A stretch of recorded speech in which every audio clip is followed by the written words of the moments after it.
Moving on to part 2, the financial statements.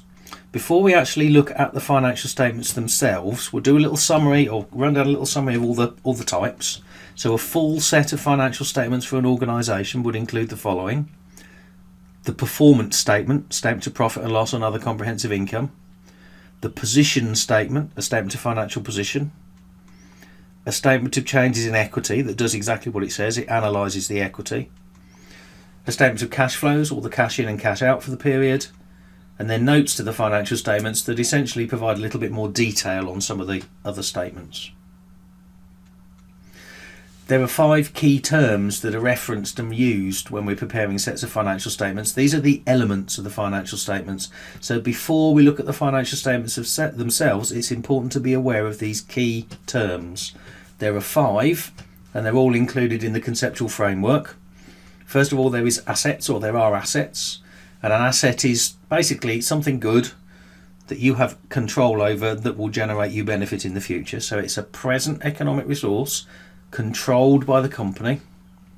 And an economic resource is something that gives you the right to potential production of economic benefit. So it's something that you own, something that you control, that will generate you income in the future, generate you benefit at some point later. And an example would be maybe cash, because cash can be invested to generate benefit in the future, can't it? Element number 2 is a liability. Liability is a present obligation that the company has in order to transfer economic resources as a result of a past event. In other words, something has happened already that commits you to paying out later. And the something that has happened already could be you've purchased goods on credit from a supplier. You're committed to do what later? Pay for them. So you record a liability. Equity is simply the difference between the two. The residual interest, which is the remaining amount of assets that a company has after deducting all of its liabilities. So equity equals assets minus liabilities. So asset 1, liability 2, equity 3, income 4.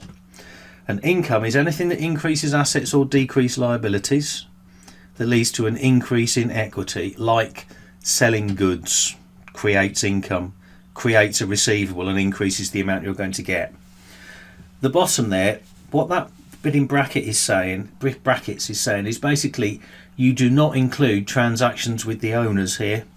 Okay, so it's anything that increases assets or decreases liabilities that increases equity, other than those relating to contributions from the owners, the holders of the equity claims. In other words, selling shares and receiving cash from your shareholders is not considered income. And if income is assets going up or liabilities going down that results in equity increasing, then expenses is the opposite.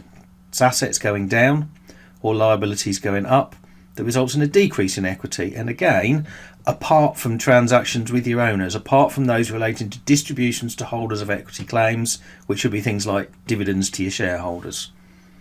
So depreciation would be one of these, wouldn't it? Depreciation would be an asset going down that results in your equity going down. So make sure you learn those 5: assets, liabilities, equity, income, expense. The most important 2, because they form part of all of the other 3 definitions, are asset and liability definitions. Statement of profit and loss and OCI. OCI stands for other comprehensive income. Often referred to as the profit and loss statement, or the SOPL. I think we'll be using SOPL as an abbreviation quite a lot. Shows the organisation's total income less total expenses for an accounting period. And an accounting period is usually a year. It might be less in questions, but in the real world it's normally a year. Costs on the SOPL are typically grouped together, so you don't see a big long list of all the individual expenses. They're either grouped together according to their nature or function. Most of the time it's function.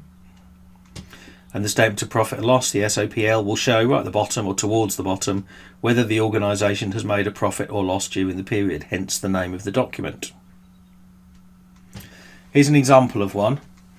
This is the SOPL for a fictional company called Milan. Statement shows the income earned and the expenses incurred over a defined period, and the expenses have been grouped together according to their function. So we've got revenue minus cost of sales to give us gross profit. Cost of sales includes all the direct expenses that relate to the company's main reason for being in existence. So that would be, if it was a manufacturing company, it would be the cost of buying in raw materials and the cost of processing them. Revenue is the income you get from selling your goods if you're a manufacturing company. Below gross profit are your overheads, but other income's in there as well. So revenue would be revenue from selling goods. Let's say the manufacturing company that we're talking about here, we're just assuming Milan is a manufacturing company. Say it's got some extra office space that it rents out, so it gets some rental income. That will be other income. Distribution costs, admin expenses, other expenses, expenses classified by function.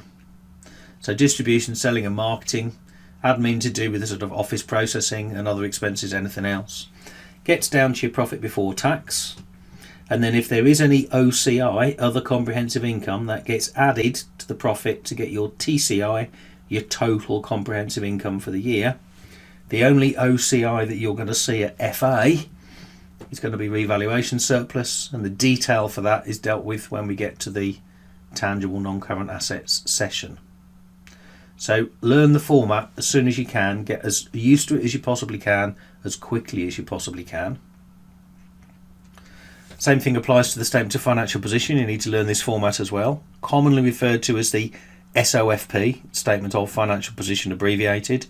Balance sheet is a UK term. It helps you realise and work out why you have one, but I think you need to get into the habit of referring to it as an SOFP.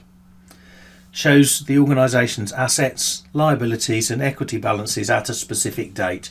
It's kind of like a photograph at a particular point in time. It shows everything that the company owns, which is assets, everything that it owes, which is its liabilities, and what's left as a balance, which is the equity. Remember our definition of the elements a few slides ago. The SOFP separates assets and liabilities. So there'll be long-term and short-term assets. Non-current assets are those that will be useful for more than a year. Current assets are expected to be used up or recovered within a year. And the same thing applies to liabilities, non-current liabilities and current liabilities. The non-current liabilities are those which will take longer than a year to be settled, and the current liabilities are those that will be settled within a year. Here's an example of a statement of financial position. Once again, this is the SOFP for the fictional company called Milan. The statement shows the assets at the top, the property, plant and equipment, the bank, the trade receivables. Shows the liabilities up to a specific date as well, down towards the bottom, the borrowings and the trade payables, and the equity, share capital and retained earnings. Notice how the assets and the liabilities are split out. So property, plant and equipment useful for more than a year. Bank and trade receivables used up within a year. Non-current liabilities, your loan, it's going to be payable over more than a year. That's an assumption you should make anyway. Trade payables, payable within a few months, certainly no longer than that. Statement of financial position is cumulative. It shows the total assets, liabilities that have been built up over time, over a long period of time, more than a year, which is different to the SOPL. The statement of profit and loss is incremental, so it shows everything that has happened within a year, but then at the end of that year, you don't accumulate the balances next year. In year 2, for the statement of profit and loss, you don't show all the revenue for 2 years, you just show it for 1. Whereas in year 2 for the SFP, you will show all of the assets that have been created over the 2 years. So a statement of financial position is cumulative, a statement of profit and loss is incremental for each year. Moving on to the statement of changes in equity, commonly referred to as the SOCI. It does exactly what the title suggests. It's a statement that shows the changes in equity. Remember, the equity balances on the previous SFP was share capital and retained earnings. So the statement shows the movement in the company's equity balances. It is essentially a reconciliation of the balances from the start of the year to the end of the year. Equity balances definitely include share capital and retained earnings, and could include other things like revaluation reserves. We'll learn more about how these things get into the statement of changes in equity in later sessions, but now again it's really important that you just learn the format, and there it is. Again, this is for Milan. Statement reconciles the equity balances, so you can see the opening and the closing. Company may have more than those equity balances that we've got there. It might be that there's a share premium, or maybe a revaluation reserve, in which case you'd need more headings across the top. And it's quite likely that the only things that will move would be the retained earnings. The retained earnings is the accumulated profit, total amount of profit that the company has made over time. So you start with your opening balance at the beginning of the year, you increase for the profit that was made, which would come from the statement of profit and loss. You decrease for any dividends that have been distributed, and then you get your closing balance. So it's a statement to show how the component parts of equity have changed. There's also a statement of cash flows, commonly referred to as the cash flow statement or the SOCF, statement of cash flow. This is a very objective statement, very difficult to argue with anything that goes in here. Shows the cash outflows and the cash inflows for a period. There is no pro forma for that at this stage.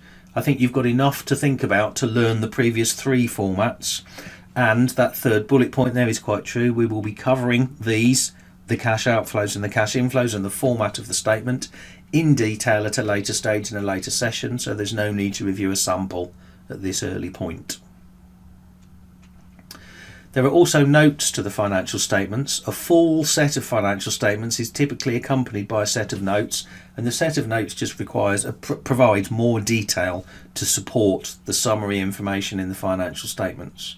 These notes should detail the specific accounting policies and practices used to prepare the financial statements.